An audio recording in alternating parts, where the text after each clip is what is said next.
Jadi untuk respon awal, tapera ini sebenarnya kebutuhan siapa? Untuk siapa? Siapa yang dapat?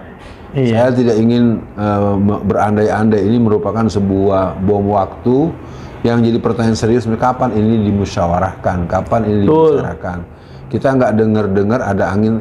Ini Anda ini jadi raja, apa Anda masih jadi presiden yang memiliki kelembagaan eksekutif, legislatif, dan yudikatif? Rasanya buat seluruh masyarakat Indonesia atau rakyat Indonesia, mari kita katakan usulan-usulan yang bersifat kebijakan yang resisten dan bisa menimbulkan banyak hal sebaiknya tidak dikeluarkan oleh Jokowi yang sudah akan menjadi pensiunan ya. Udah biar Anda ini husnul khotimah walaupun belum tentu. Tapi intinya saya nyatakan buat masyarakat, lakukan perlawanan secara konstitusi, lakukan pembangkangan sosial yang dikenal dalam negara-negara yang memang punya hak dan kewajiban. Ini keterlaluan dan ini merupakan pemerasan dan premanisme atas nama kepemimpinan kenegaraan. Dan saya pikir harus ditolak, bukan sekedar hanya menolak pribadi. DPR bersuaralah, ya mumpung nanti sebentar lagi dilantik yang baru. Walau alam saya nggak punya harapan secara umum, dan yang lain-lain buat para tokoh masyarakat, para media, para orang-orang yang menguasai bagaimana tata kelola bernegara. Apakah ini bagian daripada alat untuk melakukan pemiskinan kolektif sehingga negara ini mudah diatur menjadi negara yang berhaluan komunis, yang berhaluan proletariat, yang akhirnya akan membuat kita mundur sekian ratus tahun sebagaimana yang pernah dialami oleh negara-negara yang ada di Eropa Timur. Yang kita tanya sebenarnya si Jokowi ini menggunakan pola bernegara gaya apa? Dia betul-betul nggak punya empati sekali dengan kesusahan rakyatnya. Kalau diakumulasikan kayak apa, Bung Kameramen? Yeah. BBM misalnya mereka akan hilangkan pertelet, walaupun beberapa tempat masih ada, tapi secara umum sudah mulai ditayangkan yang ada cuma merek baru yang harganya lebih mahal. Yang kedua, pajak dari 10% naik 11%, sekarang sudah 12%. Dan bisa dipahami kenapa Bu Sri Mulyani Indrawati lebih memilih lempar anduk, lebih memilih lepas tangan untuk dia tidak mau lagi andaikan ada penawaran seperti itu untuk peran-peran di kementerian, di kabinet itu. Saya pikir kalau sampai ketua MPR saja dengan bahasa diplomatis politisnya itu adalah untuk mengkaji ulang, udah mending Anda terang-terangan kita tolak.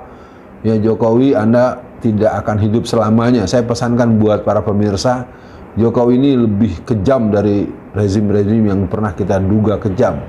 Dia memang sudah kehilangan kontrol terhadap segala macam kebijakannya.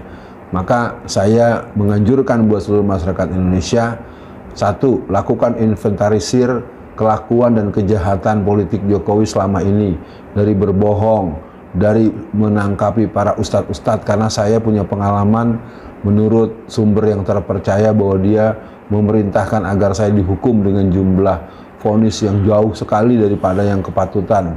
Yang berikutnya, dia melakukan tindakan-tindakan yang di luar sistem tata negara. Dia betul-betul menghancurkan semua mekanisme bernegara.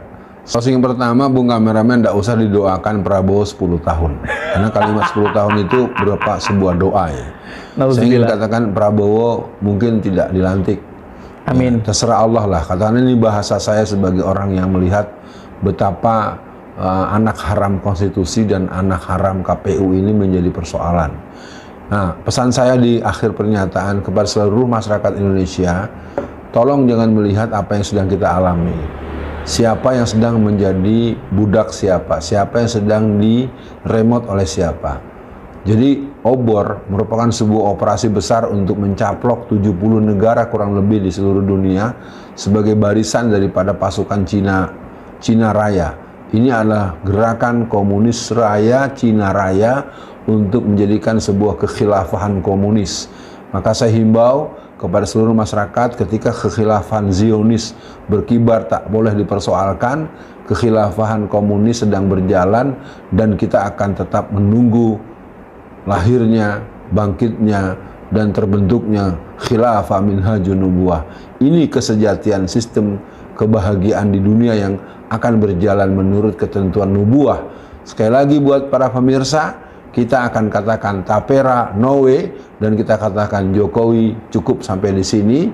Bukan seperti anaknya, saya ada di sini, ngapain lo di situ tong?